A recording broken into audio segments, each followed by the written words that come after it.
terpasang di Jalan Karya Wisata Medan sebagai ungkapan dukungan kepada KPK karena telah menangkap Topan sebagai tersangka. Tim Liputan, Kompas TV.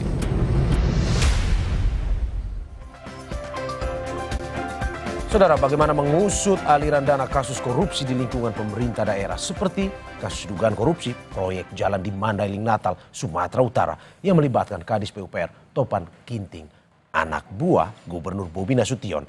Apalagi Topan Ginting disebut-sebut sebagai orang dekat Gubernur Bobi Nasution. Saat Bobi menjabat Wali Kota Medan, Topan sempat menjabat Kadis Pekerjaan Umum Kota Medan. Kita akan ulas bersama Dirjen Otonomi Daerah Kemendagri 2010-2014, Johan Mansyah Johan. Selamat pagi, Prof. Pagi, Mas Mario. Terima kasih sudah hadir di studio pagi ini. Ya, sama-sama. Dan juga pakar tindak pidana pencucian uang Yenti Garnasi melalui Zoom. Selamat pagi, Mbak Yenti. Selamat pagi. Terima kasih Mbak Yenti sudah hadir juga. Dan peneliti Pusat Kajian Anti Korupsi Universitas Gadjah Mada, Zainur Rohman. Selamat pagi, Mas Zainur. Selamat pagi. Oke, selamat pagi Bapak Ibu sudah mau bergabung dan berdialog di Sapa Indonesia pagi hari ini. Saya ke Prof. Jo Hermansyah terlebih dahulu.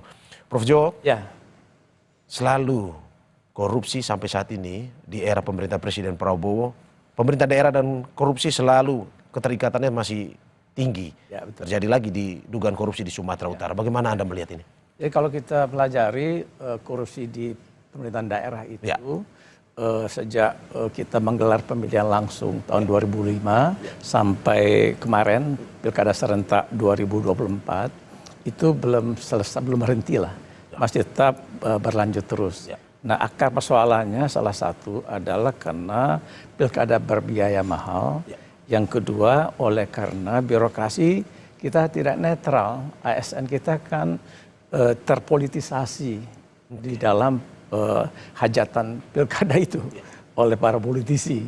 Nah, relasi antara politisi dan birokrasi ini dan ada berbiaya mahal itu setelah pemenangan, setelah mereka memerintah menjadi kepala daerah di mana-mana ini ya kasusnya, kemudian menjerat korupsi. Yang korupsi itu adalah birokrasinya dan politisinya. Saya punya data terakhir korupsi yang menimpa kepala daerah kita yang menyeret juga birokrasi 408 kasus. 408 kasus? Iya, banyak tahun sekali. berapa ke tahun berapa itu? Dari tahun 2005 ketika kita menggelar pilkada serentak pertama di Kutai Kartanegara sampai dengan yang terakhir pilkada serentak nasional.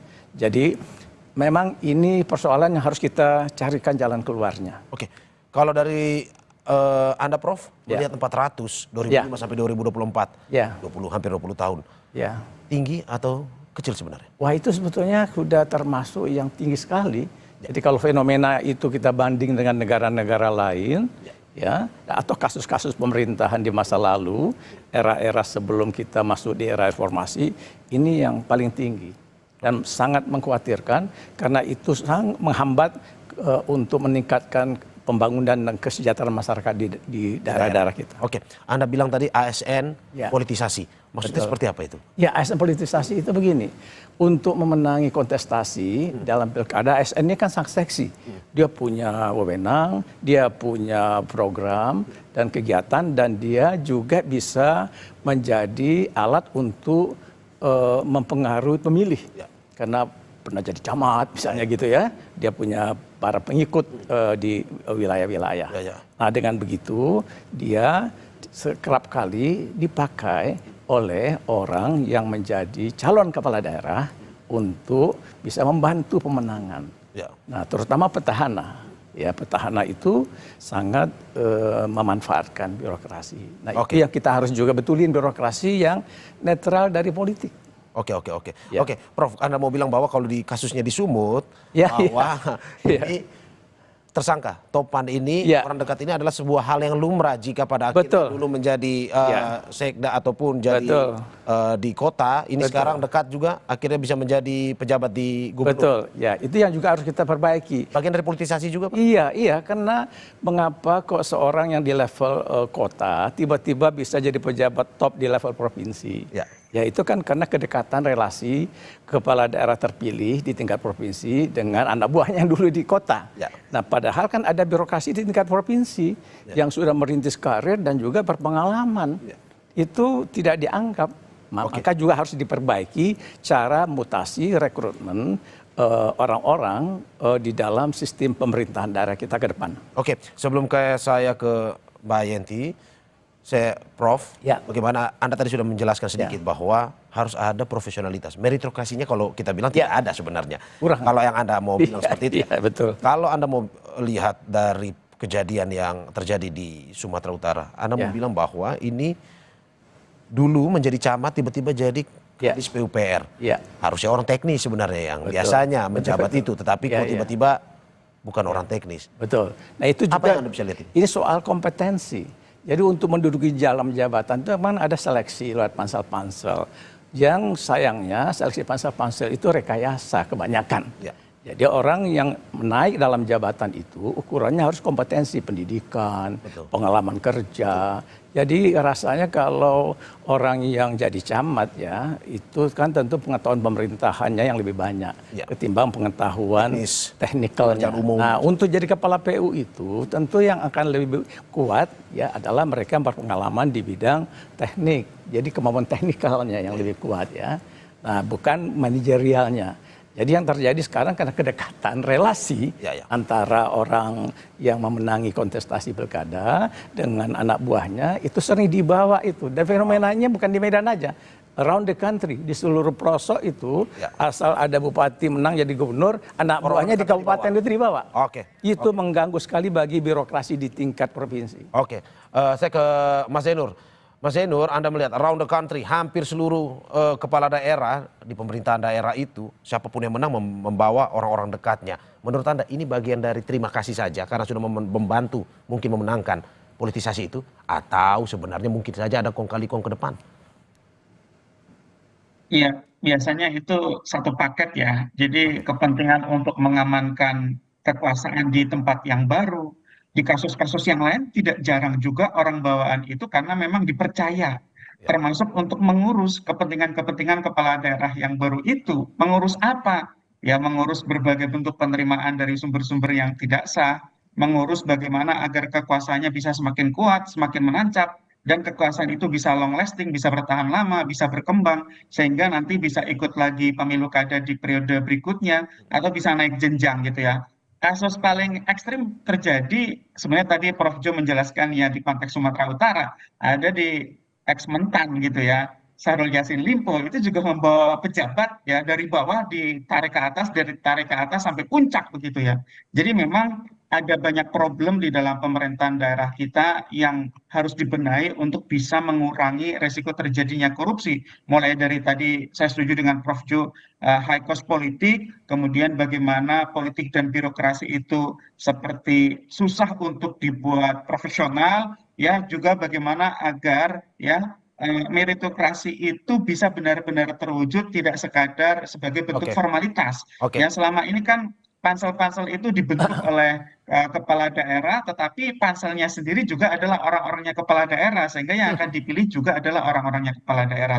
Mas Zainur, dalam konteks dalam motif ini Anda tidak melihat bahwa mungkin saja orang dekat yang dibawa mungkin kerjanya bisa lebih nyaman karena orang dekat, mantan dulu di kota, sekarang di Sumatera di provinsi, atau gimana Anda melihat? Iya, nomor satu betul soal kenyamanan, soal kepercayaan bahwa yang dibawa itu memang loyalis. Jadi soal profesionalitas itu nomor kesekian, tetapi yang diutamakan yang pertama adalah loyalitas ya. Kenapa? Karena kan kepala daerah ini punya banyak kepentingan, termasuk ya kalau kita lihat kasus-kasus korupsi itu dioperasionalkan oleh loyalis gitu ya, orang-orang yang dipercaya. Silakan bisa dicek di persidangan kasusnya ex-Kementan gitu ya, ex-Menteri Pertanian Syahrul Yassin Limpo, itu dioperasionalkan oleh siapa? Dioperasionalkan oleh orang kepercayaannya yang dibawa dari bawah gitu ya. Dengan orang kepercayaannya yang sudah dipanggil oleh KPK, sudah menjadi tersangka oleh KPK ini, berarti menurut Anda Bobi pun harus diusut juga oleh KPK, begitu Mas Zainur? Harus ya. Kenapa? Karena yang pertama Bobi gubernur, secara jabatan tentu harus dimintai keterangan. Di tanggal 24 April 2025, Bobi itu off-road bareng-bareng dengan mereka para tersangka ini. Coba bayangkan ya, tersangka diajak untuk meninjau calon proyek jalan oleh Kepala Dinas PUPR, di situ ada gubernur dan jajarannya.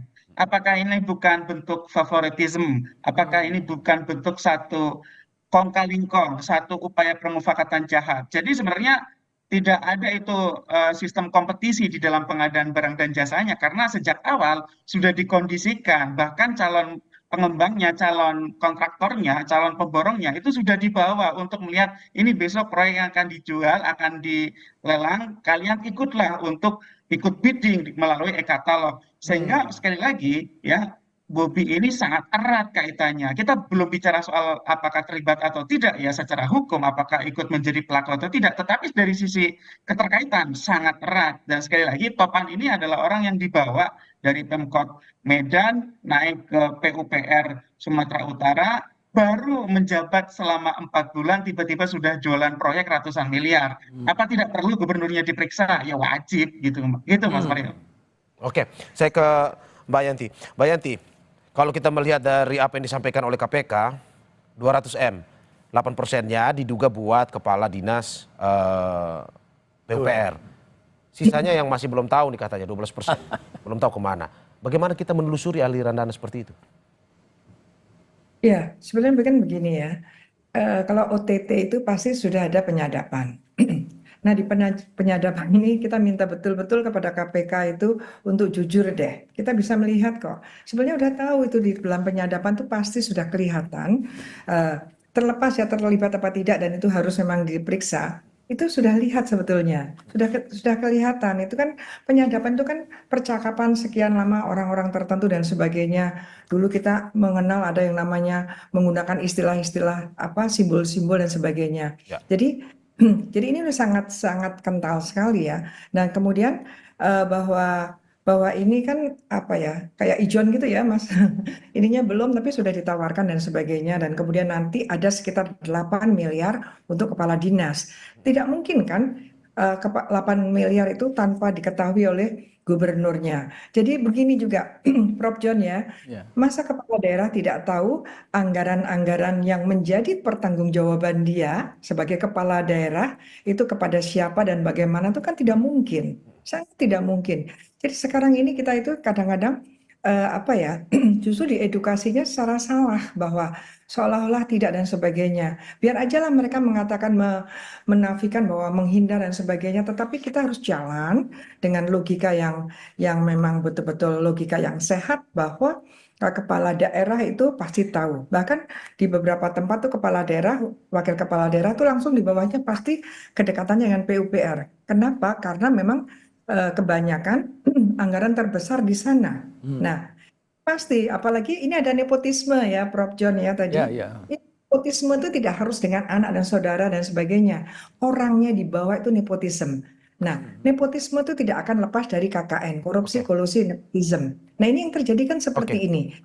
Jadi memang penempatan itu rentan sekali. Tadi dikatakan bahwa apa ya, kalau saya mengatakan itu bukan lumrah, itu adalah sangat rentan terjadinya tindak pidana korupsi. Nah, ini harusnya Kemendagri, Otda ini harus betul-betul melihat apa-apa sih yang menjadi sumber-sumber akan terjadinya korupsi, yaitu antara lain penempatan, kemudian di ujungnya adalah pemilihan kepala daerah dan sebagainya. Ini kita harus dari sana. Saya kira banyak sekali Prof John yang Ya. seperti ini. Oke, Dan Mbak itu Yanti, pasti sebelum harus saya ke diperiksa. Prof Jo, saya ingin nanyakan sedikit. Bagaimana kita follow the money sedangkan money-nya saja belum masuk Ya. ke orang-orang yang akan diberikan jatah ini?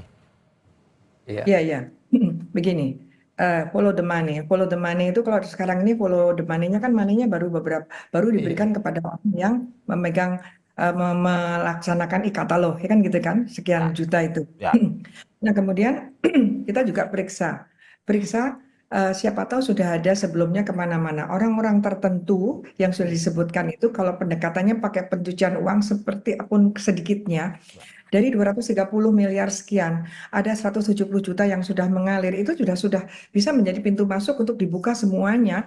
Orang-orang yang diperiksa ini asal yang 170 juta itu atas jasa mempermainkan e-katalog itu bisa menyebabkan nanti 230 juta itu akan ada 830 miliar itu ada 8 miliar untuk seseorang, untuk yang lain sebagainya, itu sudah ada pembagiannya. Satu. Jadi di situ nanti dari 170 juta yang kecil tadi, itu orang-orang yang terlibat disebutkan itu bisa dibuka rekeningnya. Jadi kita sebetulnya nanti kita juga bisa membuka rekening kepala dinas. Kepala dinas ini nanti rekeningnya kita justru berharap dengan pendekatan pencucian uang yang bersangkutan akan dilihat rekeningnya semua, tidak harus terbatas hari ini. Justru disitulah akan ada temuan. Jangan-jangan nanti sebelumnya sudah juga ada transfer masuk ke rekening yang bersangkutan. Ini ada masuk untuk menemukan kejahatan yang lain. Oke, Mbak Yanti. Oke, saya ke Prof. Jo. Prof. Jo, seperti yang dikatakan oleh Mbak Yanti, apakah betul sebenarnya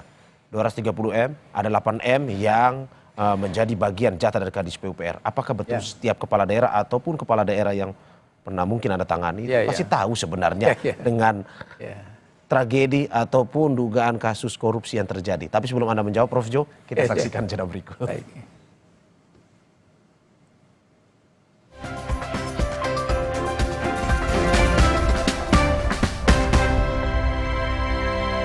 Viva hadiah miliaran. Cek tutup botolnya. Ada uang tunai, handphone, emas, sampai mobil. Cek tutup botol Aku Viva sekarang. Dari Wingsuit.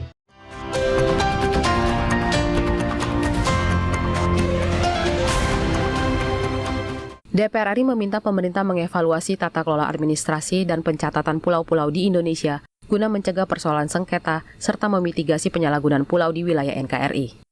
Ketua DPR RI Dr. Honoris Causa Puan Maharani merespon keras persoalan 4 pulau di Kabupaten Kepulauan Anambas dan Kepulauan Riau yang muncul dalam situs jual beli online berskala internasional. Terkait hal-hal jual beli pulau, tentu saja hal itu harus dievaluasi kembali bagaimana administrasi terkait dengan pencatatan pulau. Kami juga sudah meminta pemerintah dan berkoordinasi dengan pemerintah untuk mengevaluasi ulang pengelolaan dan menata ulang terkait administrasi pulau-pulau yang ada di Indonesia melalui komisi terkait, dan tentu saja yang akan dilakukan oleh pemerintah.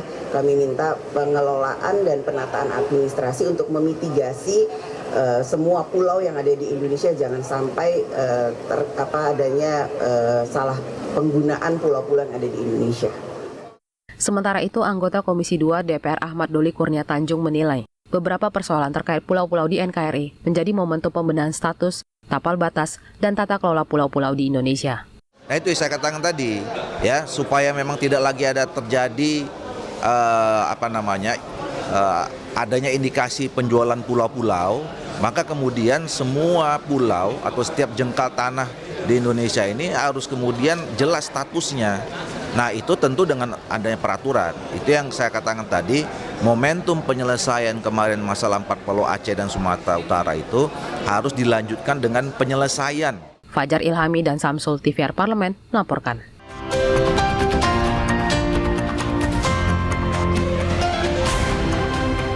Aku Viva hadiah miliaran. Cek tutup botolnya.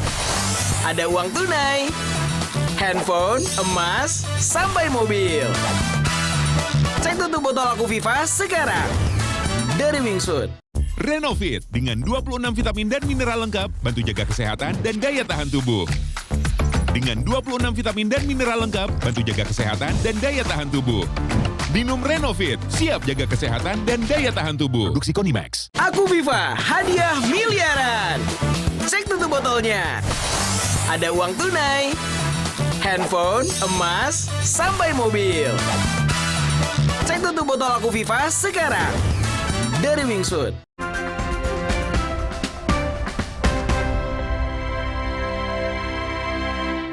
Terima kasih masih di Sapa Indonesia Pagi bersama saya Mario Sarong dan juga narasumber saya Dirjen Otonom Daerah Kemendagri 2010-2014 Johanmansyah Johan, pakar hukum tindak pidana pencucian uang Yenti Garnasi, dan peneliti Pusat Kajian Anti Korupsi Universitas Gadjah Mada Zainur Rohman. Saya ke Prof. Jo lagi. Prof. Jo, bagaimana melihat apa yang dikatakan oleh Mbak Yanti? Katanya gubernur, kepala daerah itu pasti tahu sebenarnya apapun yang dilakukan. Atau sebenarnya begini, biasanya sudah serahkan kepala dinas, apapun itu, baik itu Kadis PU atau Kadis yang lain, ya sudah saya serahkan tanpa perlu tahu detailnya, atau harus tahu sebenarnya? Oh ya, dalam praktek selama ini, apalagi model pengadaan barang dan jasa ya, para kepala daerah yang yang main dalam pilkada yang sangat berbiaya mahal ini itu menjadi perhatiannya. Ya. Jadi pengadaan barang dan jasa itu dipelototin oleh kepala daerah itu, Ya. ya, termasuk yang proyek-proyek di Dinas PUPR ini. Maka dia pasti tahu.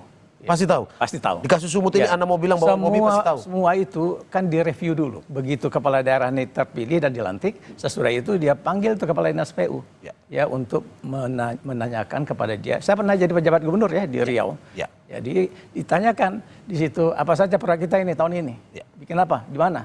Nah, berapa biayanya? Nah, itu yakin saya diketahui. Nah, kemudian pelaksanaan teknisnya oleh orang kepercayaannya. Tentu makanya kita tahu kepala dinas PUPR ini kan langsung diganti. Ya. Bulan Februari itu juga naik kepala dinas PUPR yang baru, yang loyal dan untuk menjaga kepentingan kepala daerah yang baru. Oke, Prof. Tahu ini hanya tahu jumlah dari proyeknya atau sampai tahu bahwa akan diduga korupsi berapa? Oh, kalau tahunya itu nanti bukan sampai di sana juga tahu nanti kira-kira siapa yang akan kita taruh untuk menjadi kontraktornya dan siapa yang akan memenangkan nanti. Itu juga sampai ke sana. Menurut Anda di Sumatera Utara masih seperti itu? Iya, semuanya, bukan hanya Sumatera Utara. Kasus-kasus PUPR ini kepala daerah kena kasus pengadaan barang jasa di pembangunan jalan dan sebagainya, umumnya prakteknya seperti itu. Itu yang saya pelajari. Oke. Nah, kemudian ada model pembagian. Gitu ya, pembagiannya kayak gini. Biasa rata-rata 15% sampai 20%. Lumrah terjadi. Pengusaha itu akan kontraktor akan berbagi. Ya. Nah, lalu ada persentase yang saya ketahui ini sekitar 4-5% bagi pejabat teknis orang PUPR lah. Nah, kemudian sekitar 10-15% itu porsinya politisi. Oke, politisi ini masuk pemimpin daerahnya ya? Iya, kepala daerahnya barangkali yang kita bisa tepat katakan begitu. Nah, itu kemudian yang jadi soal sekarang OTT-nya seperti Mbak Yanti bilang tadi. OTT-nya kan di awal nih. Nah, bukan OTT yang setelah selesai semuanya proyek pengadaan barang jasa. Ini model baru nih, barangkali Mbak Yanti ya, KPK melakukannya di awal. Ya, di awal. Dengan akhirnya dengan dalih bahwa ini akan membuat terjaminnya kualitas pembangunan jalannya. Ya. Tetapi dengan demikian kemungkinan alirannya belum sampai karena ini baru uang receh-receh yang dilakukan dalam success fee untuk menggiring pemenangan sebagai kontraktor. Oke, Prof, 15-20% jatah tadi menurut yang Anda jelaskan. Ini legal sebenarnya atau tidak boleh? Pasti itu barang haram, ya kan? Karena itu uang yang diterima dari suap, ya, atas kemenangan atau atas pelaksanaan satu proyek pembangunan jalan yang harusnya uang itu lekat kepada pembangunan fisiknya sehingga bermanfaat bagi rakyat dan berpengaruh kepada turunnya kualitas jalan di sana, pasti itu. Berarti 8% yang di Sumatera Utara itu bukan 8% saja, pasti ada 12%, 20%. Akan ke ujung di situ. Ya, itu ada komitmen sebelumnya di awal. Ya nanti sekian kalau jadi ya. Nah, kemudian nanti kalau sudah termin turun 1, 2 sampai termin terakhir akan ada persentase mengalirnya terus menerus itu. Sampai ke akhir dari selesainya proyek pengadaan barang dan jasa. Oke, Prof. Ini menarik. Mas Zainur, saya dari pengembangan yang disampaikan oleh Prof Jo, kita mau bilang bahwa dari proyek ini seperti yang tadi disampaikan, proyek-proyek yang dilakukan tidak hanya di PU tapi di dinas-dinas lain, sudah pasti dengan presentasi yang ini berarti lumrah akan ada pembagian jatah nantinya. Iya dong, kalau tidak dibagi jatahnya semua akan teriak dan tidak jadi itu penjualan paket-paket pengadaan barang dan jasa. Jadi dalam perkara korupsi itu berbeda dengan jenis-jenis tindak pidana lain. Salah satu karakteristik tindak pidana korupsi itu adalah dilakukan secara bersama-sama, berjejaring. Jarang ada korupsi itu dilakukan oleh pelaku tunggal, itu nggak ada itu. Yang kedua, ya pembagian hasilnya itu juga merata. Kenapa? Karena kan butuh untuk mengamankan di level politisinya, di level pengawasnya, bahkan di level penegak hukumnya, biasanya kan begitu. Nah, tetapi saya tertarik tadi dari Prof Jo itu menyinggung soal metode KPK. Betul sekali, Prof. Saya belasan tahun mengamati KPK, Prof. Pekerjaan saya adalah melihat pekerjaan KPK. Jadi KPK selama ini tidak pernah ya OTT di depan ketika bahkan proyeknya belum berjalan gitu ya. Nah, di kasus Sumatera Utara ini KPK kemudian melakukan OTT di depan, proyeknya belum berjalan.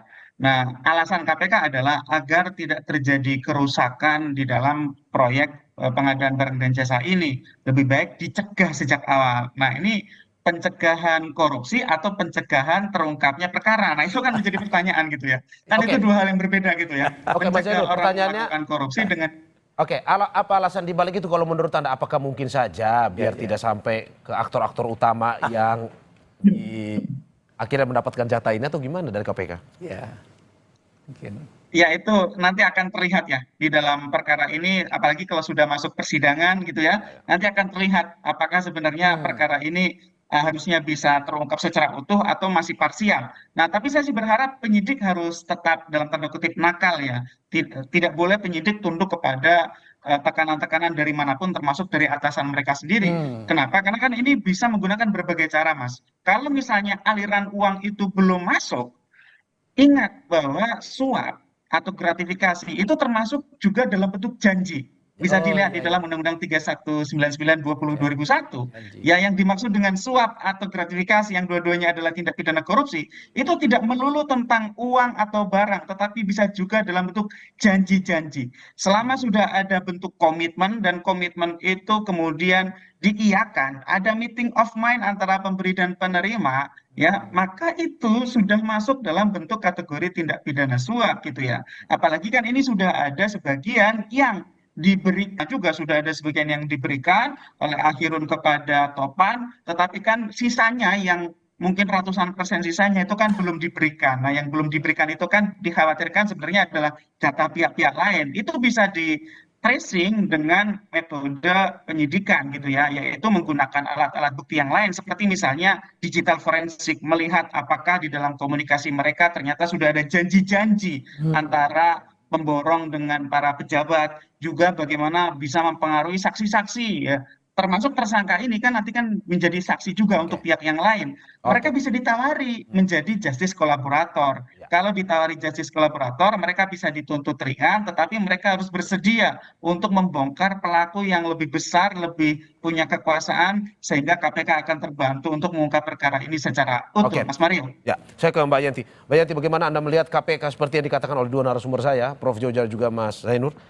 Ini di awal nih. Apa yang Anda lihat? Alasan apa di balik ini? Kenapa lebih cepat dilakukan? Masih 200 juta di OTT. Iya, ya ini sebetulnya bagus juga kan. Emang kita maunya itu kan mencegah. Mencegah. Saya kira bukan mencegah terungkap ya Mas Zainur, tapi ini bagus ya mencegah.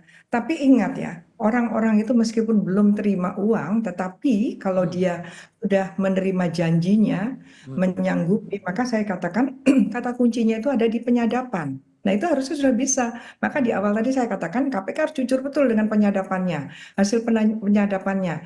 Itu mereka sudah komit, ya udah dia berarti kena. Karena dalam hukum pidana itu kan orang itu akan dihukum, satu, tidak harus melakukan. Dua, karena orang yang tidak melakukan, misalnya di lingkungan hidup ya Pak Prof, kalau ada kegiatan lingkungan hidup, kemudian ketua kepala daerahnya tidak melakukan penghentian setelah diketahui, karena dia tidak melakukan, dia ada pidananya. Dan kemudian satu lagi dalam korupsi itu adalah bahwa yang namanya pelaku korupsi itu boleh jadi dia tidak diuntungkan. Itu kita udah jaga betul. Yang penting perbuatannya itu bisa dipidana. Artinya begini, kalau memang betul-betul nanti hakimnya bagus, orang-orang pejabat-pejabat ini meskipun dia belum menerima uangnya, baru janjinya, dia akan dipenjara. Itu. Dan itu akan lebih menyakitkan kan tentunya. Jadi kalau sekarang ini kan modelnya orang-orang itu kan di penjara nggak apa-apa, toh uangnya sudah ada, gitu ya Mas Zainur. Nah ini ketua Mahkamah Agung itu harusnya halo ya Mbak Yanti. Ketua Mahkamah Agung ini harusnya memberikan perhatian besar ya kepada hal ini, bahwa seperti ini nih penting sekali, karena kita juga tidak mau program itu menjadi terbengkelai, kecuali kalau kita nanti sudah punya undang-undang aset recovery, ya kan? Karena nanti semua korupsi itu ketika uangnya sudah dikembalikan berdasarkan putusan hakim, seharusnya recovery itu adalah dikembalikan untuk program yang gagal tersebut gitu. Oke Mbak Yanti, saya ke Prof. Jo. Prof. Jo, bagaimana Anda melihat ini, bahwa tadi seperti yang dikatakan, hampir seluruh kepala daerah kalau terpilih ya sudah pada akhirnya ada dugaan-dugaan korupsi seperti ini. Sistem sudah ada e-katalog, tapi pun bisa juga diakali. Menurut Anda ini permasalahan sistem yang perlu terus diupdate, mutakhir atau manusianya? Oh ya, jadi kalau soal sistem sih kita sudah berusaha keras kan, pakai e-katalog, ada pusat data elektronik, kemudian juga keterlibatan publik juga boleh lapor dan sebagainya. Nah hanya soalnya adalah the man behind the screen itu, ya the man behind the gun lah katakan gitu ya. Nah para politisi, para birokrasi ini yang bisa mengotak-atik mengatur semua kemajuan teknologi alat-alat itu. Nah oleh karena itu memang yang harus diperbaiki adalah orang aktor ya melalui apa? Melalui cara perbaikan sistem pilkada kita.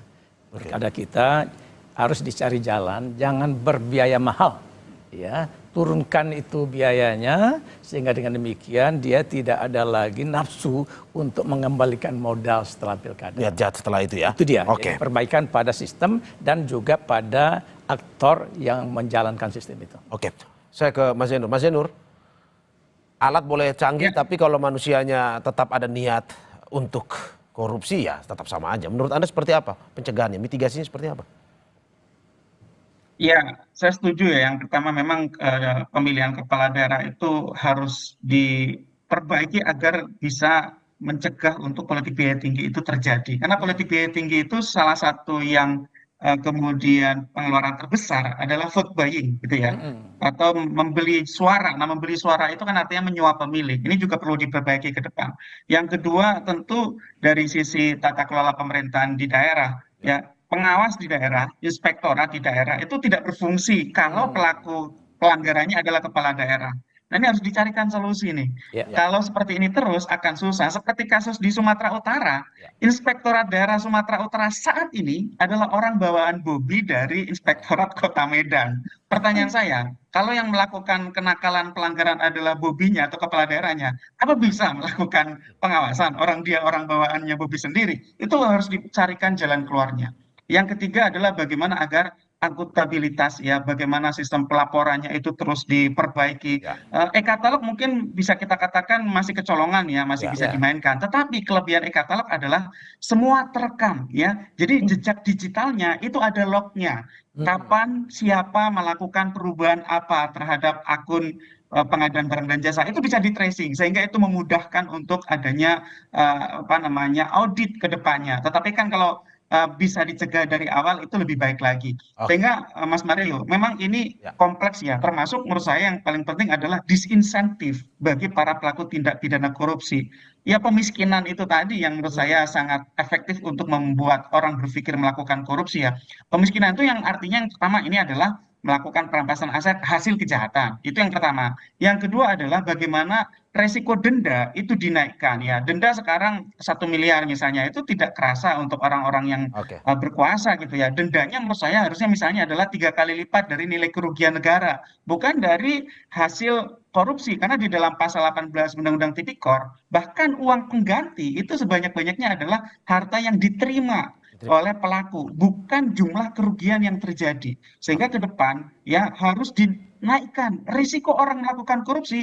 Yang pertama risiko terungkapnya besar, yang kedua risiko dipenjara badannya tinggi, yang ketiga adalah risiko dimiskinkannya itu jauh lebih tinggi sehingga bisa menyebabkan seorang pelaku itu dalam tanda kutip menjadi bangkrut. Dia punya risiko tinggi termasuk dari sisi ekonomi. Karena korupsi Mas Mario adalah tindak pidana yang bermotif ekonomi sehingga disinsentifnya juga harus punya corak ekonomi. Nah ini yang sampai sekarang kita tidak ada kemajuan nih.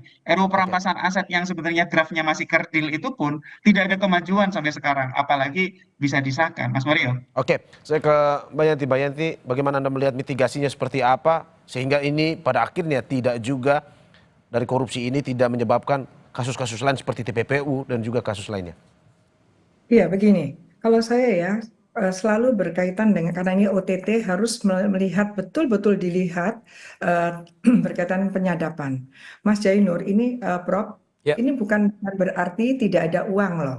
Siapa tahu di April itu sudah ada uang pelicin lah, uang penghiburan lah, apapun itu perlu. Itu jadi jangan hanya berpikir bahwa uang yang hanya akan dikucurkan dari 230 sekian miliar itu. Siapa tahu ada. Maka walaupun kecil tadi Prof. John, itu yang kecil-kecil, yang receh tadi, receh itu pintu masuk untuk ada masalah TPPU. TPPU-nya orang ini berkaitan dengan orang-orang kepala dinas, gubernur, dan sebagainya. Dan kalau menggunakan penyangkaan TPPU, maka orang-orang yang disebutkan tadi bisa dibuka rekeningnya. Nanti kita berharap menemukan juga, jangan-jangan sejak di balai kota pun ada transaksi-transaksi yang mencurigakan. Dan di sini nanti PPATK harus betul-betul juga jujur.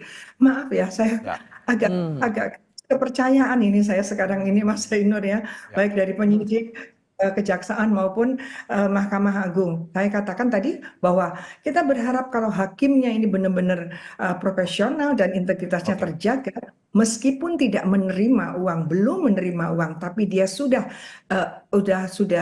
komit bahwa dia akan nanti menerima setelah ada kucuran termin-termin tadi, dia sudah bisa dipidana. Bahkan juga pasal 12-nya, itu berat sekali hukumannya. Bukan hanya pasal 13 yang 5 tahun, itu bisa 20 tahun. Bayangkan, orang hanya menerima janji kena 20 tahun seorang pejabat. Ini harusnya juga bisa menjerakan, bisa mencegah di kemudian hari. Demikian, Prof. John, mohon itu. Intinya adalah mitigasi yang perlu dilakukan Bapak Ibu, yang harus dilakukan pemerintah, pun juga untuk menekan pemerintah daerah bahwa tindak seperti ini ya pada akhirnya menyengsarakan masyarakat. Terima kasih Bapak Ibu narasumber saya, Dirjen Otonomi Daerah Kemendagri periode 2010-2014, Johermansyah Johan. Terima kasih Pak. Terima kasih juga pakar tindak pidana pencucian uang, Yenti Garnasi. Terima kasih Bu, dan juga peneliti Pusat Kajian Anti Korupsi Universitas Gadjah Mada, Zainur Rohman. Terima kasih Bapak Ibu atas apa yang disampaikan. Sehat-sehat selalu. Terima kasih. Saudara, jangan kemana-mana, Sapa Indonesia Pagi akan segera kembali dengan informasi lainnya. Salah satunya penampungan hewan pejantan shelter di pasar